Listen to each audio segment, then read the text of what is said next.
dalam doa. Bismillahirrahmanirrahim. Alillahu wahid. Artinya dengan nama Bapa, Firman, dan Roh Kudus Allah yang Esa. Kami senantiasa mengucap syukur terima kasih atas perkenanan-Mu. Kau telah membangunkan kami, Kau telah mengurapi kami kesehatan jasmani terlebih rohani kami Tuhan. Pada pagi hari ini kami bersekutu untuk mengadakan peribadahan. Biarlah Engkau yang akan mengubah peribadahan kami ini bukan semata-mata karena kebiasaan, tapi akan menjadi ukupan yang luar biasa yang akan menjadikan ukupan yang harum di depan takhta-Mu ya Bapa. Urapi secara khusus kami semuanya Tuhan, terlebih aku yang akan menyampaikan renungan firman-Mu pada pagi hari yang berbahagia ini. Cerahkanlah pikiran hati kami Tuhan, supaya kami menjadi umat Kristiani bukan biasa-biasa saja, bukan karena agamawi, tapi kami ingin menggapai Engkau, meskipun Engkau sangat jauh dari keberadaan kami yang di dunia fana ini. Tetapi oleh kuasa Roh-Mu yang kudus, kami berkenan untuk menggapai diri-Mu secara rohani ya Tuhan. Biarlah supranatural-Mu akan melimpah kepada kami sekalian, agar kami mengerti pesan firman-Mu pada pagi hari ini. Bila mana ada kuasa-kuasa si iblis jahat itu Tuhan, serta para tentara yaitu malaikat yang mereka yang sudah menghancurkan daripada takhta-Mu sendiri yang sudah dijadikan mereka ini suatu permusuhan dari dulu hingga sekarang. Kiranya kami usir di dalam nama Yesus Masiah Sang Firman hidup. Kami telah mengucap syukur dan berdoa kepadamu. Kiranya sinyal-sinyal yang akan kami pakai ini Tuhan lewat Wi-Fi maupun internet lainnya Tuhan, kiranya Engkau sendiri yang akan melindungi lewat malaikat surgawi yang tidak pernah akan terganggu karenanya. Terima kasih Bapak surgawi. Teman-teman kami yang belum hadir kami doakan kiranya segerakan Tuhan supaya hadir di dalam peribadahan pagi hari ini. Demi Bapa, Firman, dan Roh Kudus Allah yang Esa, kami telah mengucap syukur dan berdoa kepadamu. Haleluya Tuhan. Amin. Shalom Aleichem Besem Hamasyah atau Assalamualaikum Bismillahirrahmanirrahim Al-Masehi, yang artinya selamat sejahtera dengan nama yang diurapi arti daripada julukan Kristus. Mari kita sama-sama Tuhan, Bapak Ibu yang terkasih, kita akan menikmati dari 1 Tesalonika 4 ayat 1 sampai 2 ditambah ayat 7. 1 Tesalonika 4 ayat 1 hingga 2 dan nanti diakhiri hanya ayat 7. Bukan videonya tertutup lagi, Pak. Aduh, ini gimana ini? Nggak ngerti aku kok. Jadi beginilah.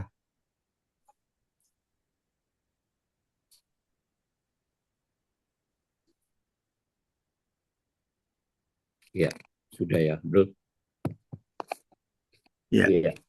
1 Tesalonika 4 ayat 1 sampai 2 ditambah ayat 7. Demikian bunyinya firman Allah pada pagi hari ini dengan judul atau tema nasihat supaya hidup kudus. Akhirnya saudara-saudara, kami minta dan nasihatkan kalian dalam Tuhan Yesus. Kalian telah mau mendengarkan dari kami bagaimana kami harus hidup supaya berkenan kepada Allah. Hal itu memang telah kalian turuti semuanya, tetapi baiklah kalian melaksanakannya lebih bersungguh-sungguh lagi. Kalian tahu juga petunjuk-petunjuk mana yang telah kami beritakan kepadamu atas nama Tuhan Yesus. Kita meloncat kepada ayat 7. Allah memanggil kita bukan untuk melakukan apa yang cemar, melainkan apa yang kudus. Demikian jauh, Bapak Ibu yang terkasih, kiranya ini akan menjadi suatu renungan bagi kita semua. Kita tahu bahwa setiap insan manusia apalagi kita yang sudah dipilih daripada manusia duniawi, dan kita tidak ingin menjadi Kristen biasa-biasa saja, tapi menjadi Kristen yang memang berharap sepenuhnya tergantung dan berserah kepada Allah Tritunggal, namun esa. Itulah kelebihan dan kita, bahwa kita mempunyai naluriah yang nyata-nyata ingin senantiasa akrab dengan Allah kita Sang Pencipta Agung itu.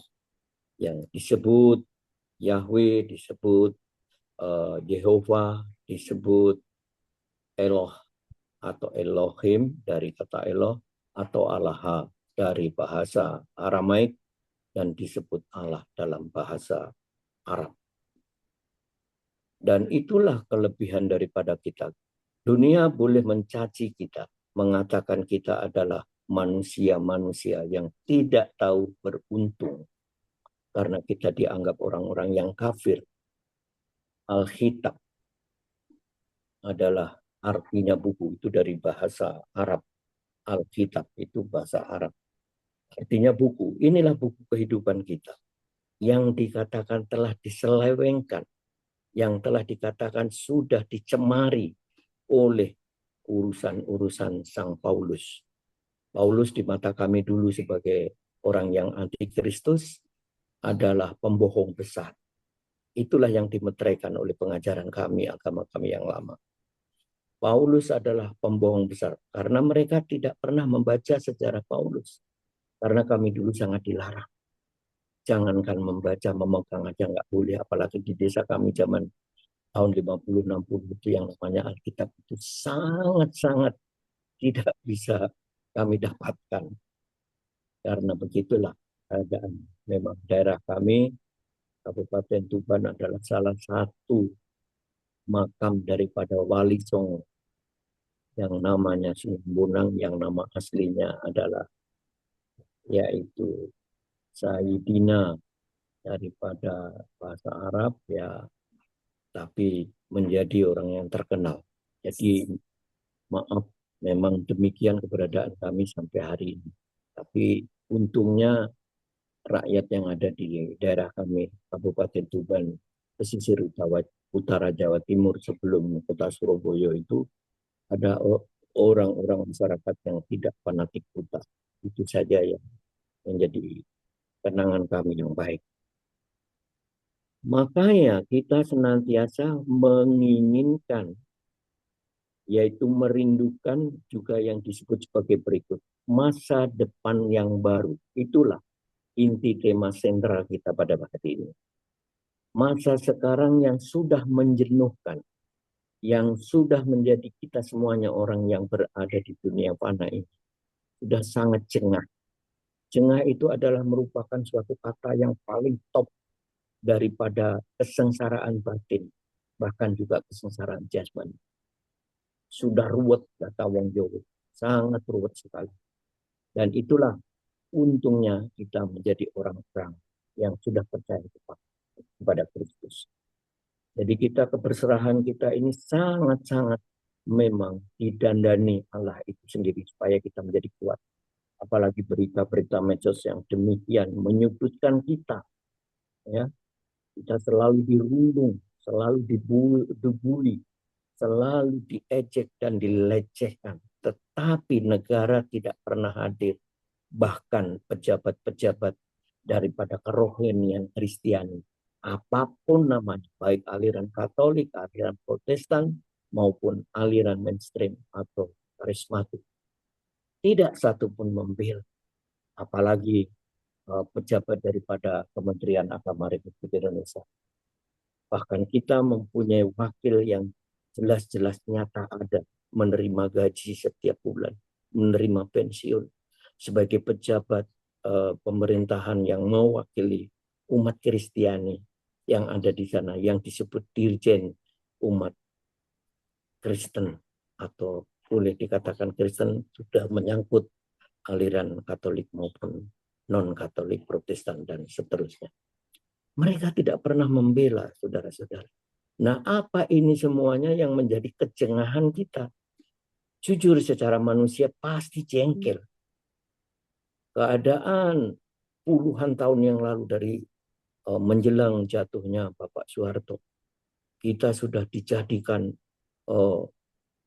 seperti latihan tinju, ibarat kata sangsak yang dipukuli terus dalam bentuk penindasan.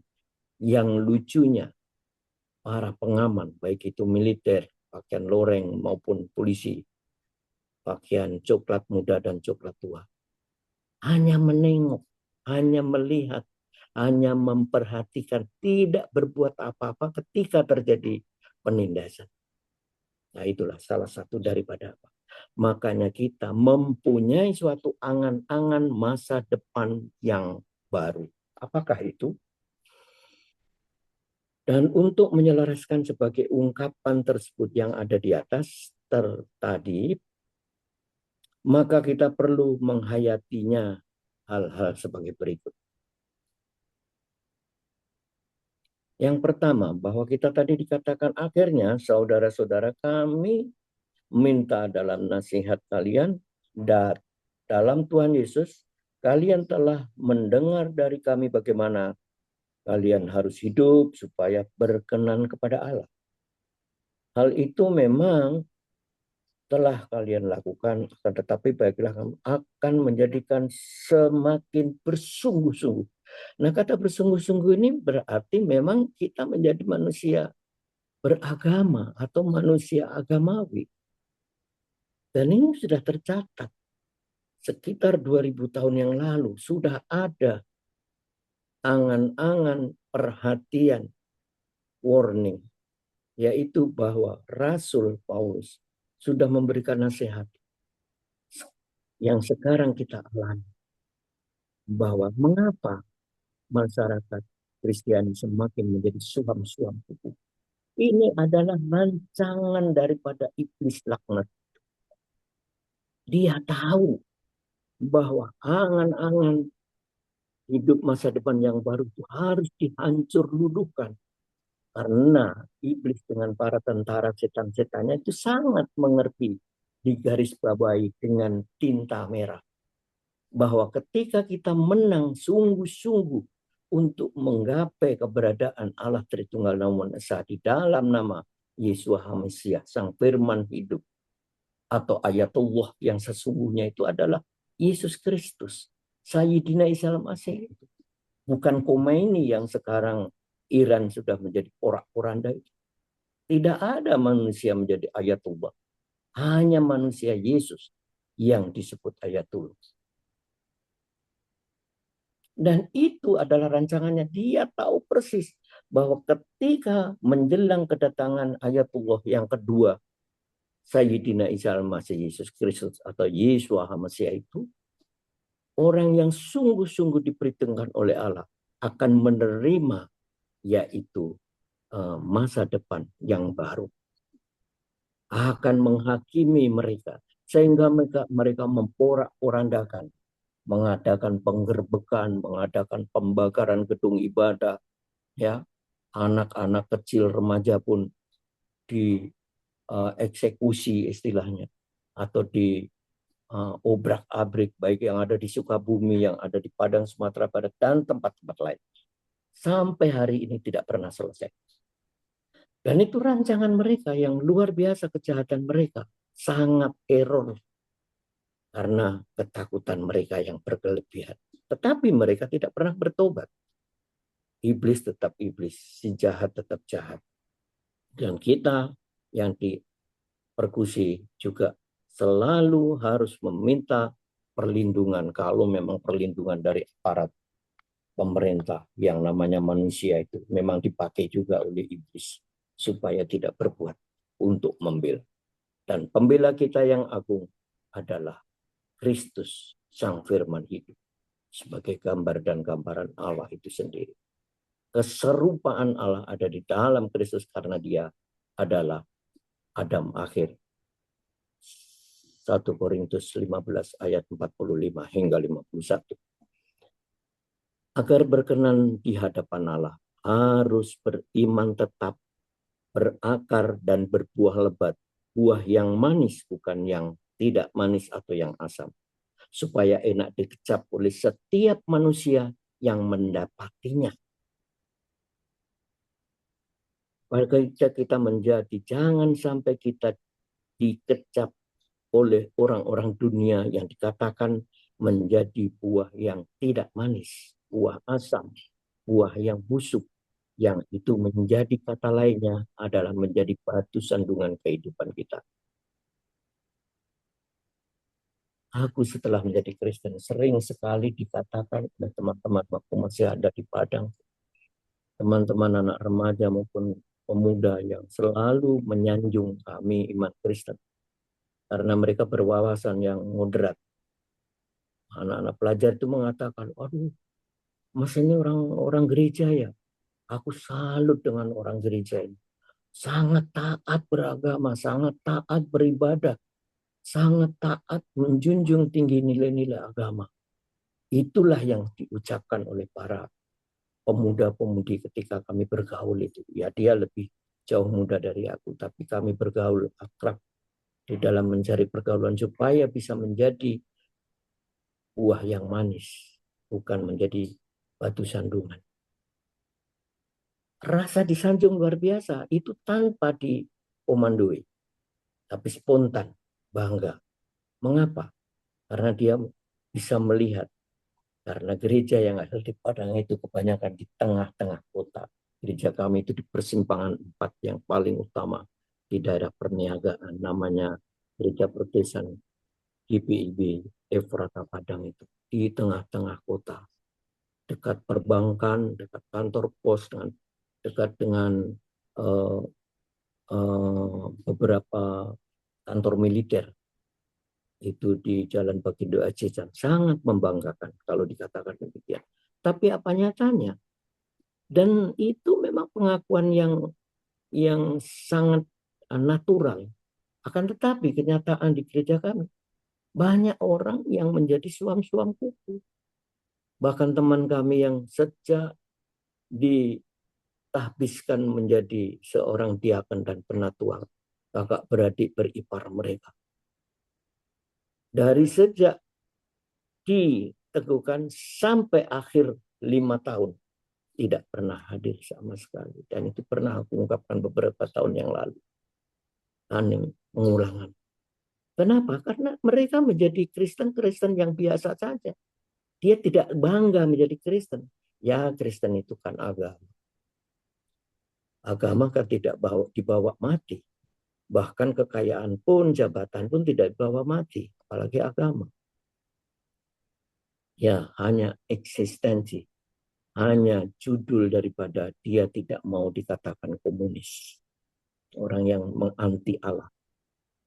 Dan itulah sebabnya maka mereka tidak bersungguh-sungguh segala bentuk kebaikan, kebenaran atas panggilan ilahi kita haruslah kita aminkan dengan segera terus-menerus yang tidak pernah henti, yang tidak pernah pudar, agar kita dimampukan oleh Allah Bapa Surgawi kita, yaitu dalam bahasa Batak kalau tidak salah mohon maaf, Amata di Bata itu, untuk melaksanakannya dengan rasa sukacita, penuh kerinduan, kerelaan, rendah hati, dan bersungguh-sungguh bertanggung jawab.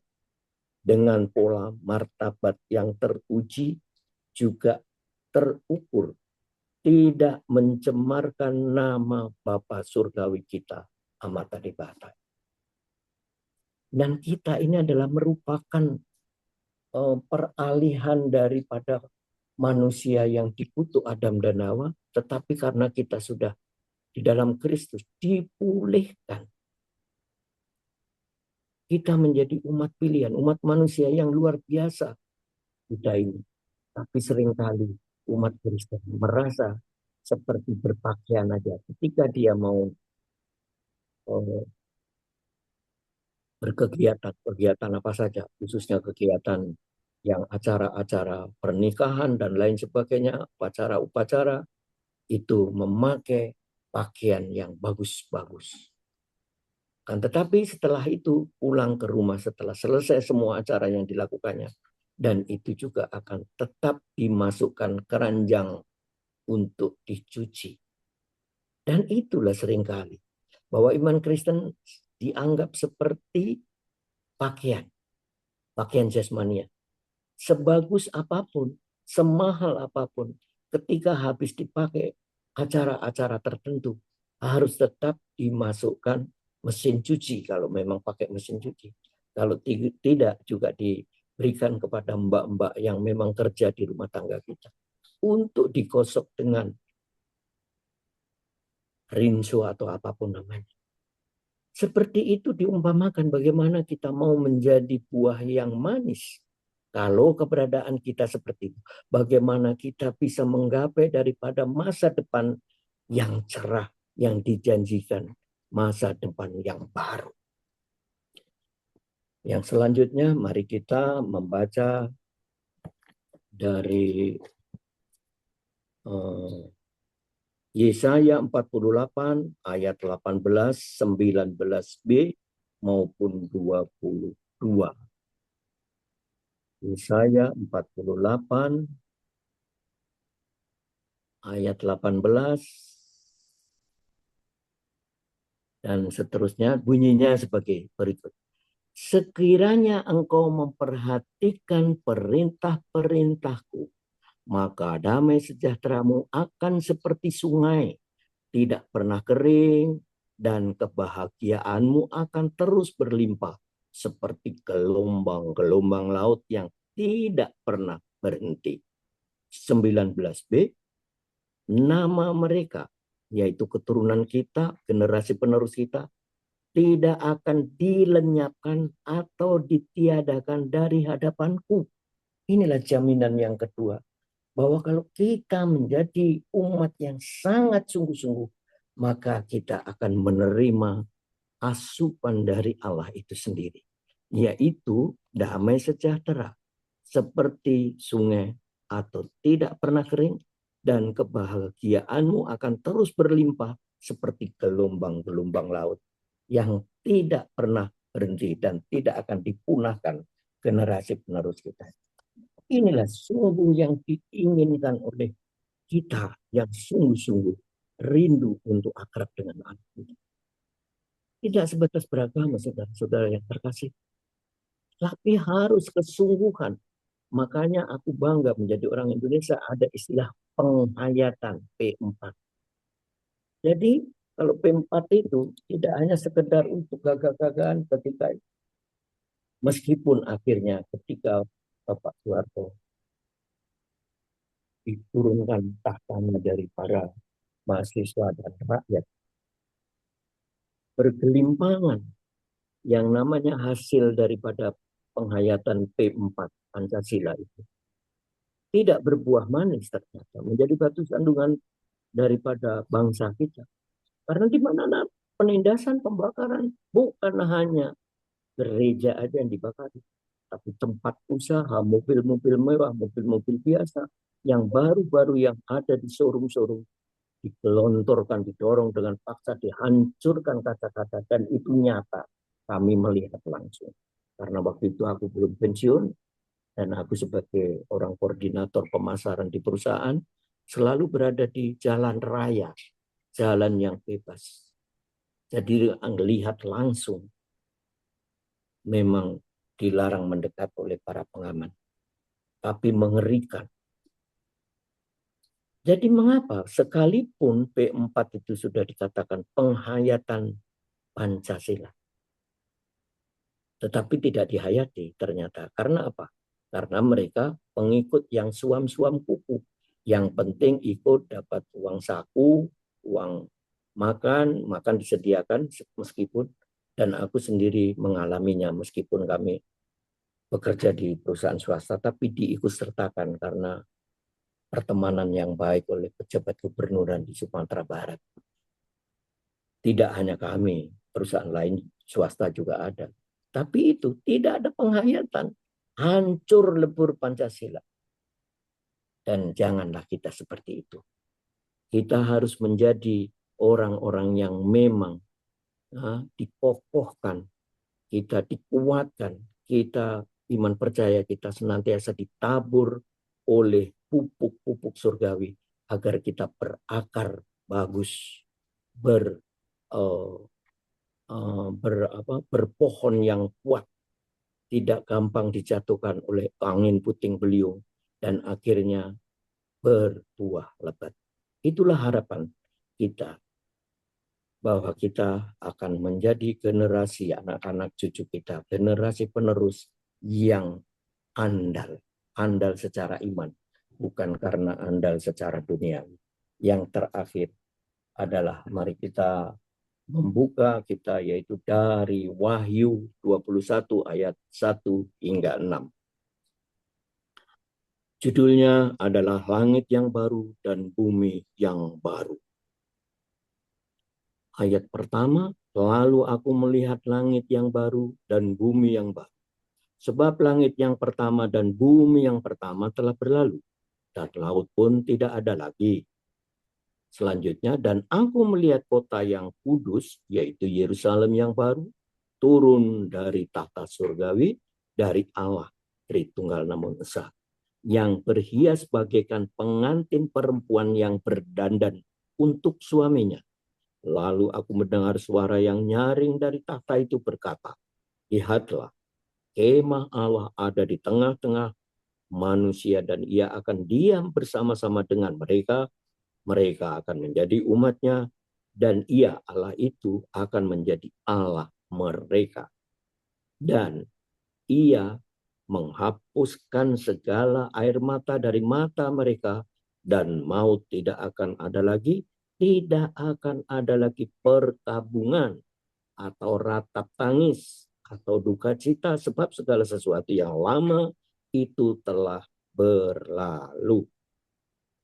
Ia yang duduk di atas takhta itu berkata, lihatlah aku menjadikan segala sesuatu baru, dan firman-Nya, tuliskanlah karena segala perkataan ini adalah tepat dan benar.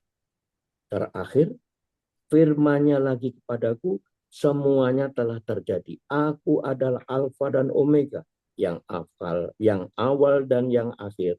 Orang yang haus akan kuberi minum dengan cuma-cuma dari mata air kehidupan. Atau yang disebut dalam bahasa Batak, mohon dikoreksi kalau salah, air hanguluan. Air kehidupan dalam bahasa Batak. Kenapa mesti orang Batak? Bukan karena aku mantunya orang Batak. Bukan hanya itu. Tapi Batak adalah model umat Kristen yang terbanyak di Nusantara dan dunia. Kristen organisasi Kristen suku yang terbesar terbanyak di dunia. Dan harusnya orang Batak harus bangga menjadi suku Batak. Karena biarpun dia tidak pernah ke gereja seumur hidupnya, kalau toh makan pun sering juga tidak berdoa yang kami amati di lapo-lapo itu. Yang penting makan, cuci tangan, udah. Ya sudah makan. Itu pun masih harus bangga. Karena memang kebanyakan atau mayoritas adalah orang yang diapa. Nah, oleh sebab itu seringkali kami itu di dalam pergaulan dikatakan, oh dia itu kan suku Batak, tapi Islam. Islamnya itu yang ditonjolkan. Jadi ini menggambarkan anggapan kalau Batak itu sudah sinonim sama dengan gereja. Nah mestinya suku Batak bangga apapun marganya. Ya aku menjadi mantunya Marga Utagalung ya jadi bangga karena sebelum menjadi mantunya aku sudah dipertobatkan duluan. Bukan karena pernikahan aku menjadi Kristen, tetapi perjumpaan pribadi dengan Sang Firman hidup itu. Nah itulah, tidak ada manusia yang mempertobatkanku. Terima kasih Tuhan. Dan inilah akhir daripada perenungan kita, bahwa kita ketika kita menjadi orang Kristen yang sungguh-sungguh rindu untuk menjadi bagian daripada tahta surgawi itu, ikut menghakimi iblis dengan para pengikutnya, maka kita akan diberikan langit yang baru dan bumi yang baru. Tadi yang pertama, kedua, bahwa kita harus menjadi umat Kristen yang sungguh-sungguh. Yang sungguh-sungguh itu apa? Apakah karena kita sudah pandai berdoa, pandai berbawa renungan, pandai juga berpaduan suara? Oh, tidak cukup hanya itu. Itu bagian yang penting. Tetapi bukan itu aja. Kalau mau berbuah lebat dan manis, mesti harus dipupuk terus. Yaitu pupuk rohani. Kita harus belajar ketaatan. Kita harus belajar merendahkan hati. Kita harus belajar mau dihina. Kita ada juga kerelaan seperti firman Allah yang telah menjadi manusia sempurna, menggantikan kedudukan Adam yang pertama hancur lebur oleh karena pemberontakan itu. Manusia Yesua Amasiah rendah hati, kerelaan, taat, dihina pun dia tetap berdoa. Dan kita tetap berdoa. Bukan asal-asalan, tapi harus bermutu.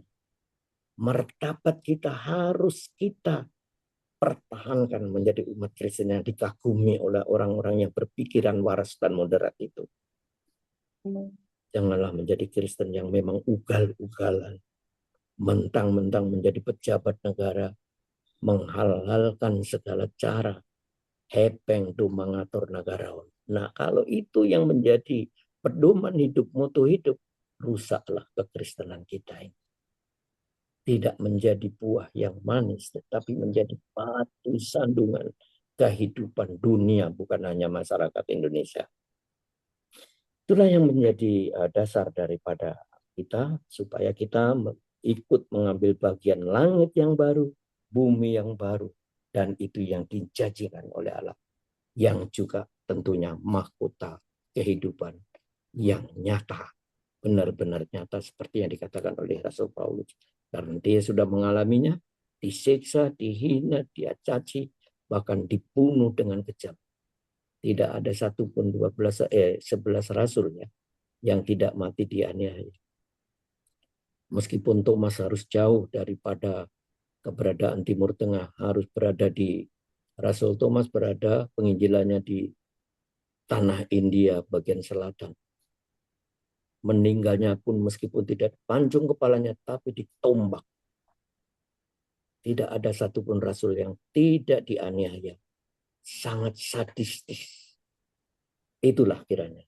Nah, kita pun belum sampai seperti itu. Kalau toh kita terhina, kita direndahkan, haleluya aja. Seperti kami melayani mereka, ya puji Allah. Apa artinya haleluya? Ya bahasa kalian ya itu. Sama dengan kalian. Haleluya. Pujilah Allah. Alhamdulillah dalam bahasa Arab. Terima kasih, Tuhan memberkati, dan aku akan tutup dengan satu nyanyian yang sangat monumental yang sudah biasa dinyanyikan oleh para umat Kristiani. Indah rencanamu. Karena kita ingin menjadi bagian daripada rencana masa depan yang baru, maka ini paling cocok lagu Indah Rencanamu. Indah rencanamu Tuhan di dalam hidupku, walau ku tak tahu dan ku tak mengerti semua jalanmu. Dulu ku tak tahu Tuhan, berat ku rasakan, hati menderita dan ku tak berdaya menghadapi semua. Tapi ku mengerti sekarang, kau tolong padaku. Kini ku melihat, ku merasakan indah rencanamu. Tapi ku mengerti sekarang, kau tolong padaku. Kini ku melihat dan ku merasakan indah rencanamu. Kini ku melihat dan ku merasakan indah rencanamu. Demikian, terima kasih. Mari kita berdoa. Bapa kami yang di surga, kami senantiasa mengucap syukur terima kasih karena atas perkenan-Mu. Kami adalah manusia yang terbatas Tuhan, bukan tidak ada apa-apanya, tapi terbatas, tidak sempurna. Tapi biarlah Engkau sendiri yang akan memeteraikan setiap firman yang keluar dari pikiran dan hatiku maupun perkataanku untuk menjadi perenungan yang luar biasa, karena kami tidak ingin menjadi Kristen yang karena KTP, Kristen yang biasa-biasa saja, Kristen yang rajin bersekutu tapi tidak mengerti, kita tidak mendapatkan apa-apa asupan yang Kau berikan itu. Biarlah Engkau akan mengubah pola pikir kami yang selama ini kurang begitu menghormati, kurang begitu menghayati daripada firman.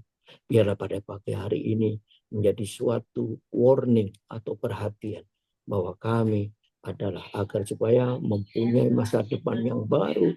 Kiranya kami akan menjadi iman Kristen, manusia insan Kristiani yang benar-benar mendasar, berakar dan tetap terselenggara dengan baik oleh karena asupan daripada firman maupun Roh yang kudus untuk melindungi, memperlengkapi keberadaan kami manusia yang tidak sempurna dan penuh kelemahan. Kami percaya bahwa Engkau yang akan menjadikan kami orang-orang yang hebat, bukan karena kesombongan kami, karena Engkau yang menginginkan bahwa kami ingin menjadi buah yang manis, tidak menjadi buah batu sandungan daripada dunia. Terpujilah Engkau sampai selama-lamanya. Haleluya. Amin.